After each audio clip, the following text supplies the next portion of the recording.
Salut à tous et bienvenue sur ce podcast Atomic Leaders. Je suis Romain Tessnet, je suis le fondateur de Talent Leaders, une société qui accompagne les organisations et les talents sur tous les sujets people et du leadership. Ce podcast, d'où ça vient?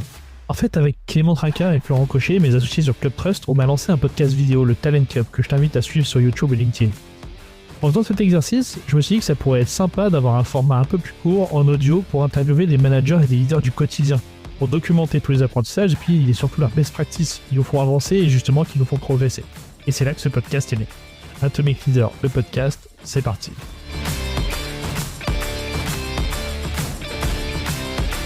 Bonjour à toutes, bonjour à tous et bienvenue dans ce nouvel épisode Atomic Leaders. Aujourd'hui, on a Olivier avec nous. Salut Olivier. Salut Romain.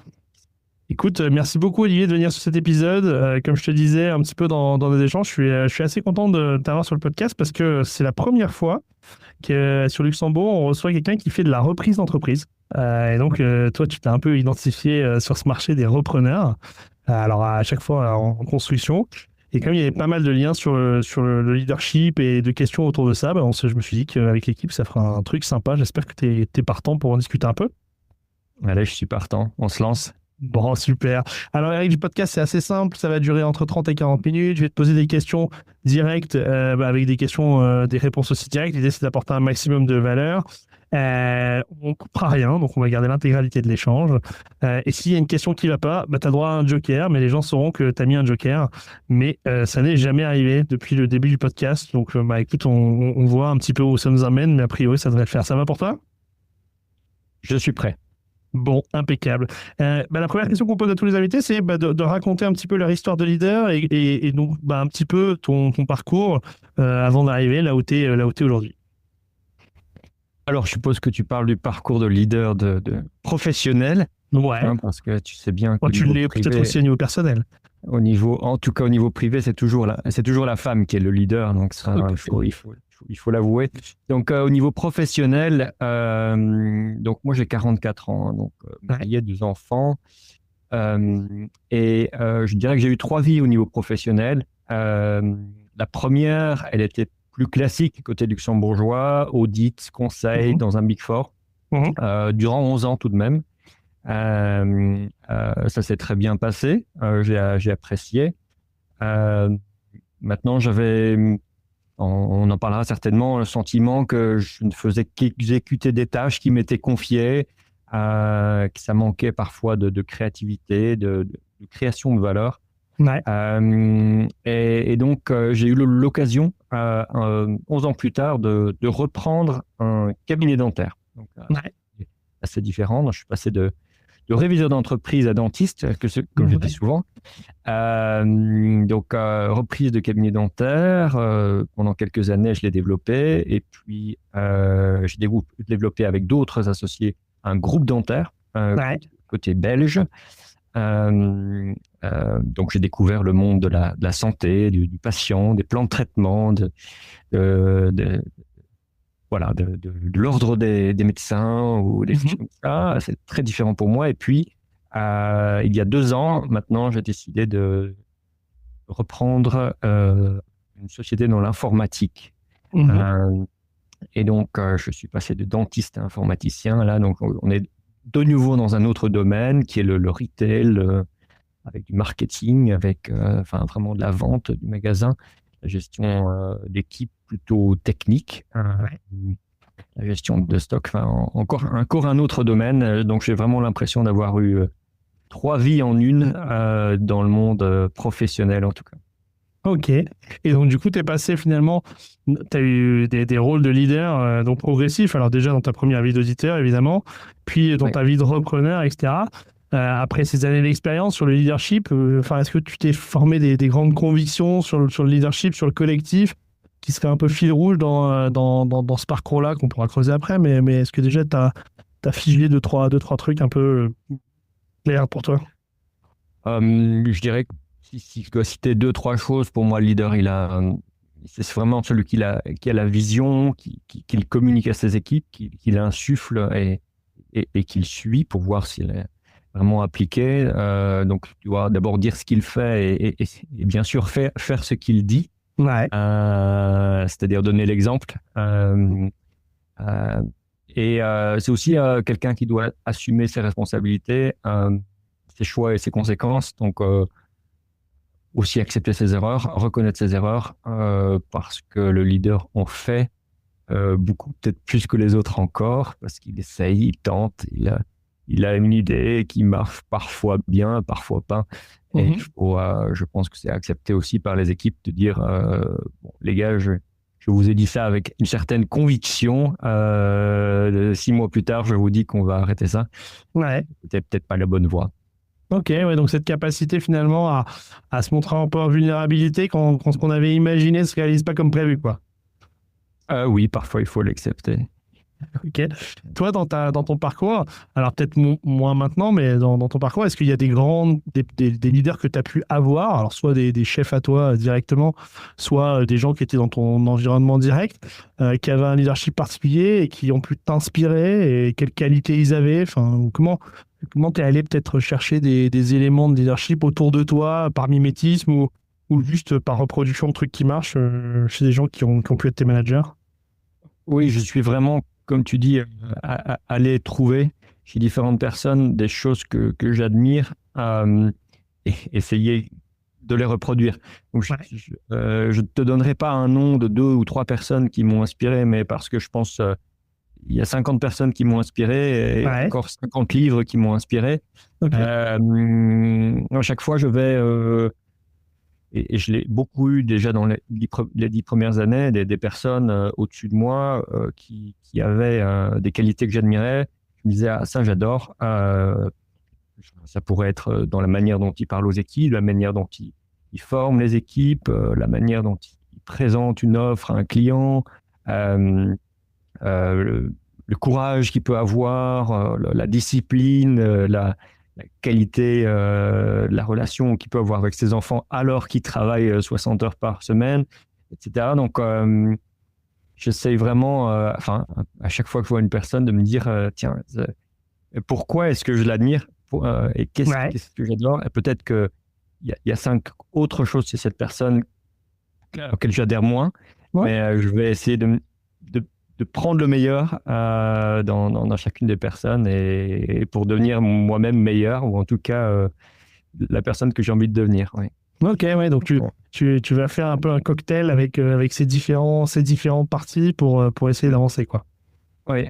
Et donc, pour moi, c'est très important d'avoir toujours des personnes inspirantes et de les trouver soit dans le travail ou dans la lecture ou en dehors du travail, lors d'une soirée, etc., avec des échanges. J'apprends beaucoup de l'observation, en fait, avec d'autres personnes. Alors, on n'a pas prévu la question, je prends peut-être à froid, mais tu me parles de lecture. Il y a un truc, est-ce qu'il y a un livre que tu as en tête qui t'a particulièrement marqué? Enfin, si tu l'as pas de tête, on mettra après, mais... Il y a beaucoup de livres qui m'inspirent au fur et à mesure. Il y a un livre sur lequel je reviens souvent, qui n'est pas récent, qui s'appelle Traction. Je crois qu'il y a un slogan qui s'appelle Get a grip on your business en dessous.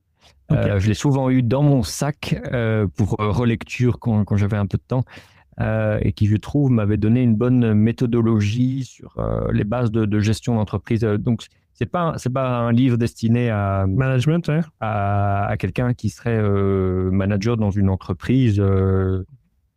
C'est plutôt à quelqu'un qui doit prendre la main sur l'entreprise au sens large, avec toute l'équipe, avec les ventes, avec l'organisation opérationnelle, et il décompose un petit peu la gestion d'une entreprise en différents éléments, la gestion des équipes, gestion de KPI, organisation, système, process, vraiment, et c'est très méthodique.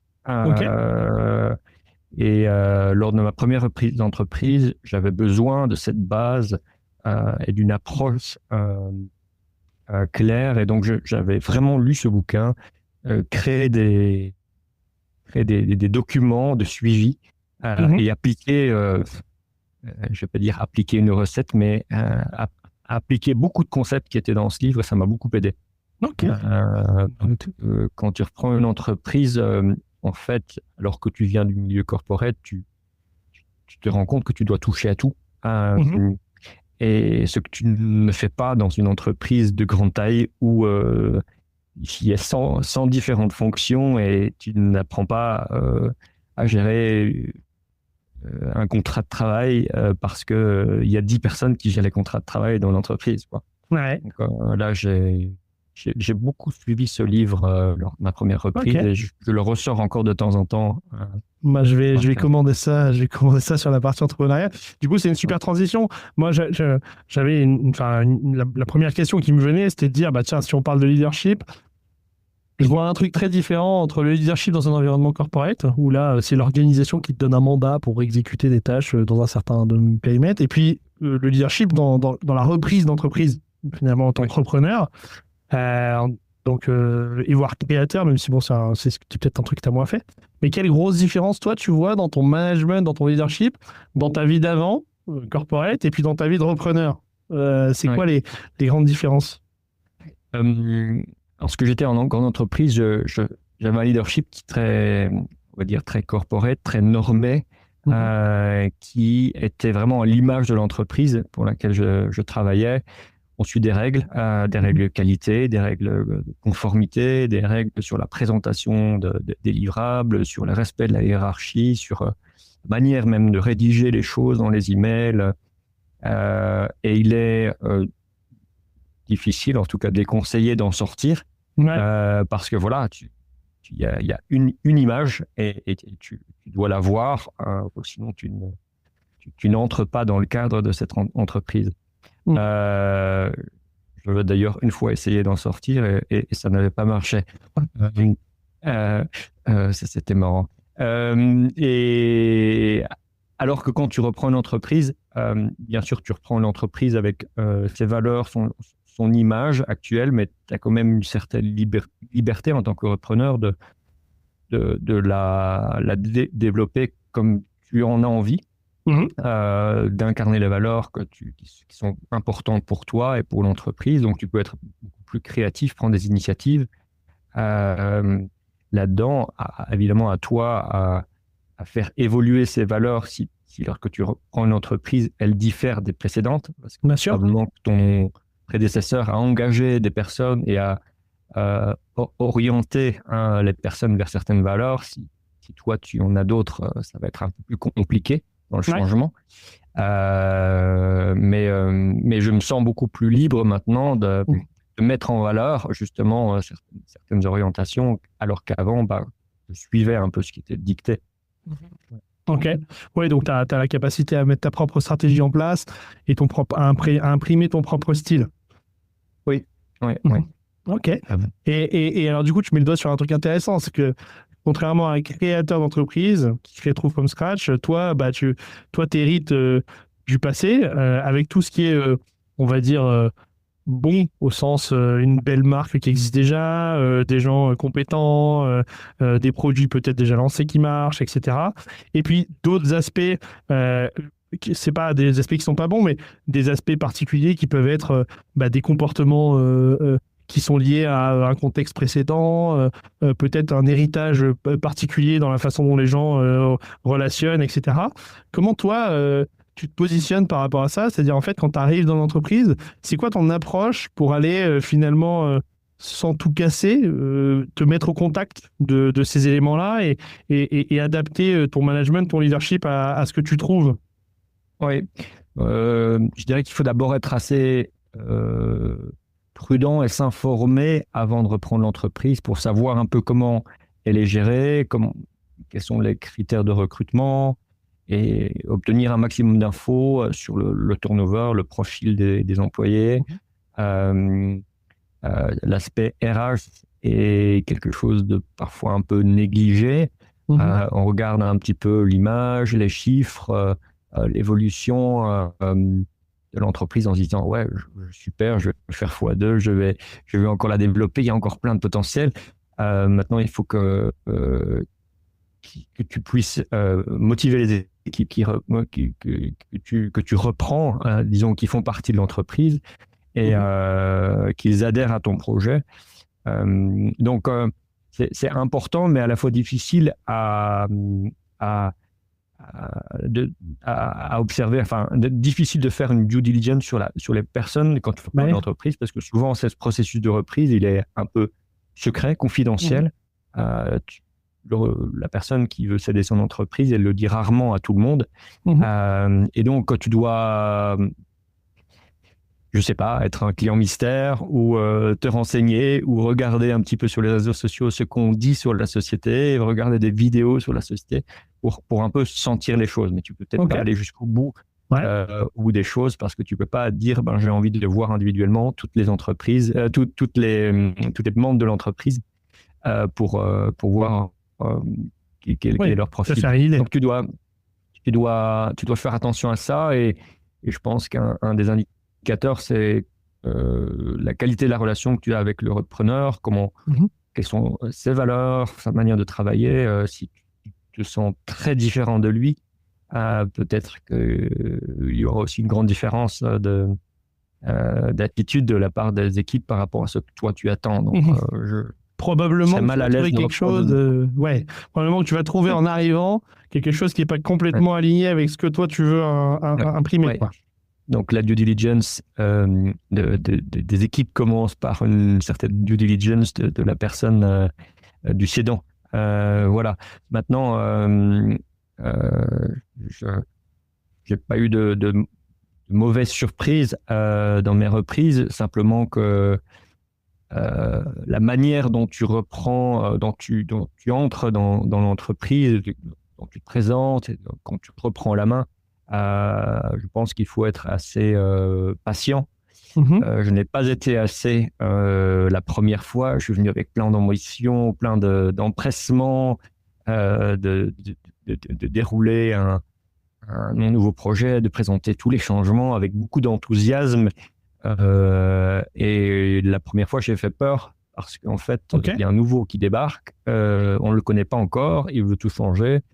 Je pense qu'il faut commencer par prendre le temps de connaître l'équipe, de connaître les aspirations de chacun, de comprendre exactement comment ça se passe, pourquoi ça se passe comme ça, qu'est-ce qui a déjà été essayé, qu'est-ce qui marche pas, avant de dire je vais faire du changement, je vais bouleverser l'organisation actuelle. Donc ça, je l'ai appris de ma première expérience, en tout cas, c'est qu'il faut accepter de prendre le temps pour échanger avec l'équipe avant tout changement, parce que peut-être que tu vas découvrir après tous ces échanges que ton idée de départ n'est pas la bonne, même si elle te paraît évidente de l'extérieur, ou alors avoir encore plein d'autres idées sur la manière de développer l'entreprise par simple échange avec l'équipe. On sous-estime parfois toutes les idées qui sommeillent dans la tête des équipes existantes, parfois parce que les équipes n'ont pas osé le dire, parce qu'elles l'ont peut-être exprimé, mais le gérant dit non, je ne vais plus rien changer, là je suis en mode roue libre, je vais transmettre mon entreprise. Donc voilà, les équipes... c'est intéressant, il doit y avoir un terreau. En fait, oui, comme une cession d'entreprise, c'est un processus qui prend quand même quelques temps, même dans le parcours psychologique du cédant. On sait que dans cette période-là, lui, il a plutôt tendance à stabiliser. Et donc, du coup, il pourrait y avoir des idées endormies quelque part à réactiver à la faveur d'un nouvel arrivant, quoi. Oui, clairement. Je pense que quand tu veux céder une entreprise, tu ne te lances plus dans des projets à 3 ans. Et donc, il y a peut-être des nouveautés à mettre en place qui sont évidentes, même pour le cédant, mais qu'il n'a pas mis en place parce qu'il voulait juste stabiliser et peut-être ne plus trop donner parce qu'il est fatigué. Voilà. Oui, simplement parce que ça ne correspond pas à la dynamique globale du monde. Peut-être tu as amené un point intéressant tout à l'heure sur lequel j'aimerais rebondir, qui est tu es passé de réviseur d'entreprise à dentiste à informaticien. Mais dans l'intervalle, tu n'as pas fait ni un diplôme de médecine, ni un diplôme d'informatique. Et donc, du coup, ça amène le fait de reprendre une boîte et de gérer des gens dont on ne sait pas forcément faire le métier au départ. Oui. Donc, du coup, d'habitude, je pose la question aux gens, est-ce que c'est possible? Toi, je ne vais pas te la poser, puisque la réponse, c'est oui. Mais du coup, c'est quoi ta méthode à toi pour quand tu dois te mettre au contact, quand tu dois gérer des gens dont il est très clair au départ que tu connais pas leur métier, enfin que t'es pas un expert de leur métier. Comment tu fais ce truc-là pour créer la confiance, la bonne zone d'autonomie et en même temps prendre la main sur les choses? Enfin, comment tu fais ça, toi? Je pense qu'il faut aborder les équipes avec humilité, le dire clairement, vous êtes les experts dans votre travail, je ne vais pas vous apprendre votre métier.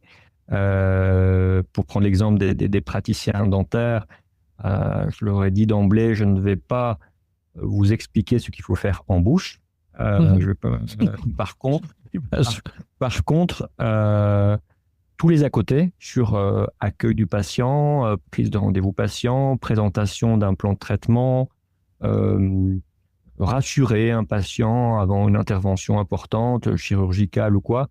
Je pourrais avoir un avis en tant que patient moi-même.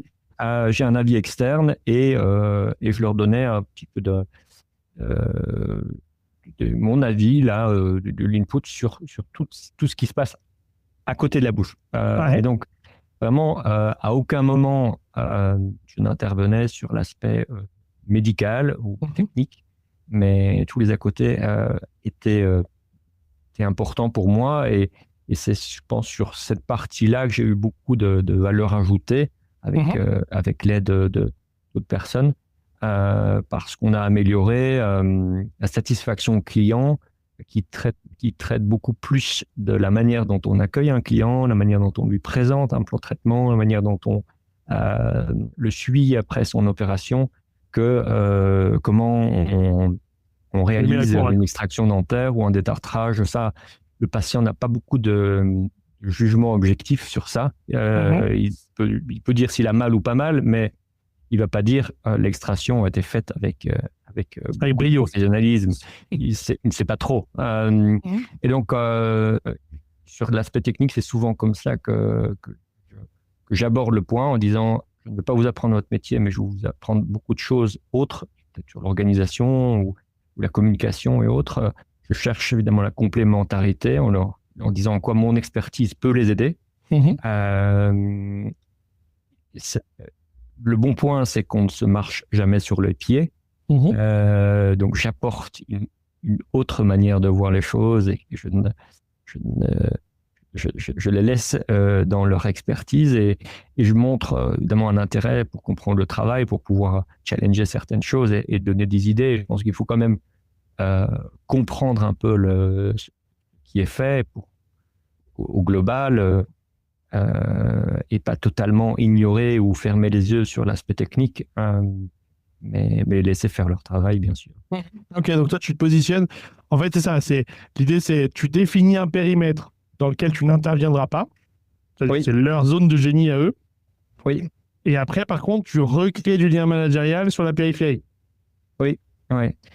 Et la périphérie, c'est souvent ce que regarde le client. Dans ses avis, il va rarement dire enfin, comme je te l'ai dit, il a mal extrait ma dent, ou il a mal détartré ma bouche, ou il a mal, je ne sais pas, mal nettoyé mon ordinateur, pour reprendre ici. Par contre, le client va dire, on ne m'a pas souri, on ne m'a pas dit bonjour à mon arrivée, le délai de traitement était trop long, le délai de rendez-vous était trop long.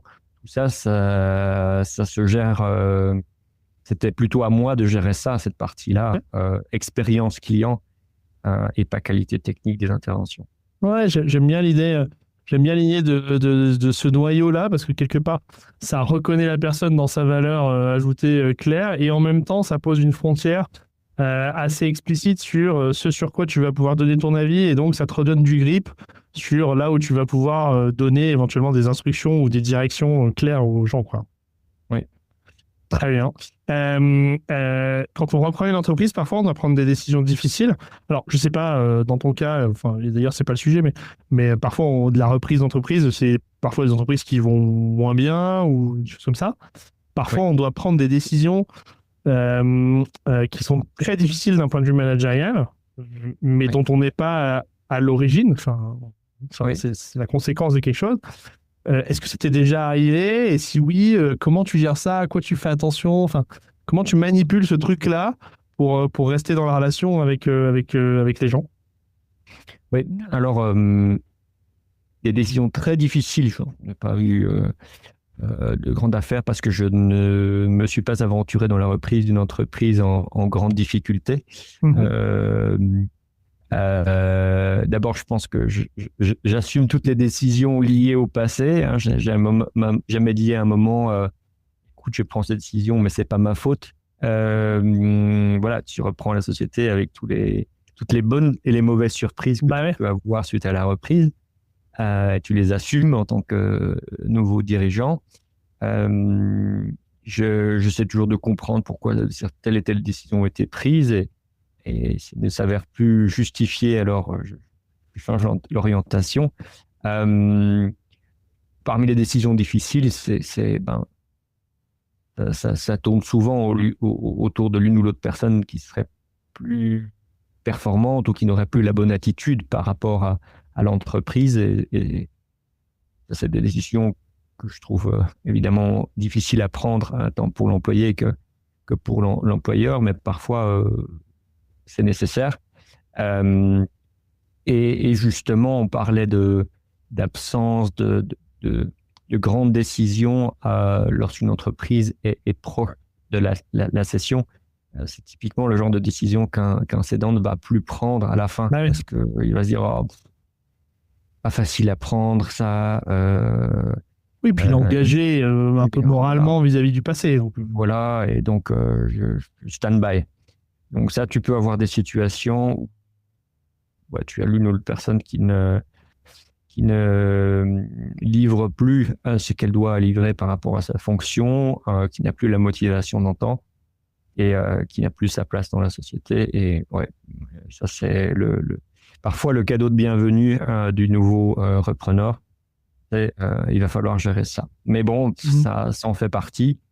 Et à l'inverse, tu peux avoir de bonnes surprises, je pense, des opportunités encore non explorées, des personnes qui sont des jeunes employés qui se révèlent excellentes dès le départ, alors qu'elles sont arrivées il y a 3 mois. Donc voilà.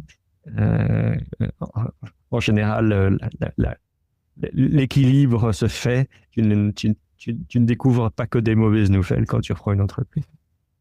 Quand tu reprends une entreprise, donc toi tu l'as fait 2 fois, on va dire qu'il y a une période de transition entre le monde d'avant et le monde que toi tu veux imprimer.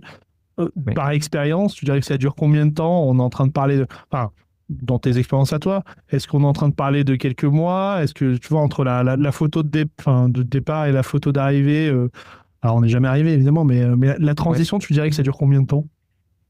Alors, pour la dernière entreprise que j'ai reprise, on a formalisé une période de 6 mois de reprise, donc dans laquelle l'ancien gérant était à mes côtés pour m'expliquer son métier et assurer la transition complète des opérations. Donc, on avait prévu ça dans la reprise. Il était encore actif pendant 6 mois, même contractuellement. C'était confortable et suffisant. On aurait pu faire plus vite. Après, on ne sait jamais. Peut-être que c'est un peu plus complexe que prévu et qu'il y a une urgence à faire. Donc 6 mois, je pense que c'était suffisant et confortable. Je dirais que la période doit être suffisante pour tout reprendre, parce que rien de pire que de faire une reprise rapidos et puis d'être coincé sur des trucs importants où, je sais pas, tu n'as pas les accès, tu sais pas qui contacter, tu commences à perdre ton temps et tu as peut-être des remarques de clients en disant « mais vous n'avez pas fait ça, toi tu sais même pas qu'il y a ça à faire ». Donc, il faut quand même prendre quelques mois, au minimum 3 mois, je dirais, pour assurer une transition. Et au-delà de 6 mois, je pense que ce serait trop long parce que en tant que repreneur, tu as envie d'instaurer certains changements et c'est peut-être difficile de le faire quand tu as le cédant qui est à côté de toi parce qu'il est plus dans le mode d'avant. Bien sûr. Et donc, ce serait peut-être difficile d'instaurer ce changement parce que peut-être que lui n'est pas d'accord ou l'a pas fait pour ses propres Et après le départ du cédant, combien de temps tu mets toi à mettre ta patte un peu partout, c'est-à-dire à revoir un peu, j'imagine que tu pourrais vouloir changer un peu l'organisation, l'organigramme, la répartition des tâches et tout. toi, tu te donnes combien de temps pour faire ce truc-là? Est-ce que tu le fais tirer dans la durée ou est-ce qu'au contraire, tu pars sur un truc un peu time-boxé et avant-après pour repartir correctement? Enfin, comment tu fais ça? Alors j'espère que la démarche de changement restera continue. Continue, Je suis ouais, bien plutôt sûr. dans l'amélioration continue et pas Ouais, bien sûr. on prend 6 mois pour tout changer et puis après on bien boucle sûr, dans oui. 5 ans. Donc je dirais que après cela, tu as peut-être 6 mois, 1 an pour mettre en place les changements qui t'ont semblé évidents, Voilà. importants ou urgents. Je dirais ça, 6 mois, 1 an pour le lancer. Et il y a des quick wins que tu peux faire tout de suite, même quand tu arrives, en quelques semaines, c'est fait. Et puis après, les chantiers, on va dire, qui prennent plusieurs mois, tu peux le faire pendant l'année qui suit. Et je pense, oui, ça c'est important, ça fait du bien. Et puis ça apporte une petite touche supplémentaire. Les équipes, en fait, je pense, il faut saisir le moment où tu arrives et où je pense que les équipes s'attendent à du changement. C'est ça. Elles s'attendent, donc elles sont quelque part à la fois avec une certaine crainte, mais aussi ouvertes, préparées à avoir du changement. Ouais. Ensuite, si tu fais rien pendant 1 an, 2 ans, ils se disent, bon, bah, il est là pour la continuité et ça ne changera donc pas, on ne bouge plus, on se réinstalle comme prévu. Donc, je pense qu'il y a donc 12 à 18 mois en tout, où tu as ta fenêtre de tir avec transition avec l'ancien, puis après 6 mois au départ, puis 6 à 12 mois, justement pour profiter de ce momentum du changement, pour imprimer un peu plus de choses que tu vois, quoi. Oui. Mais j'aime bien prendre quand même quelques mois au début pour comprendre tous les process et maîtriser l'existant.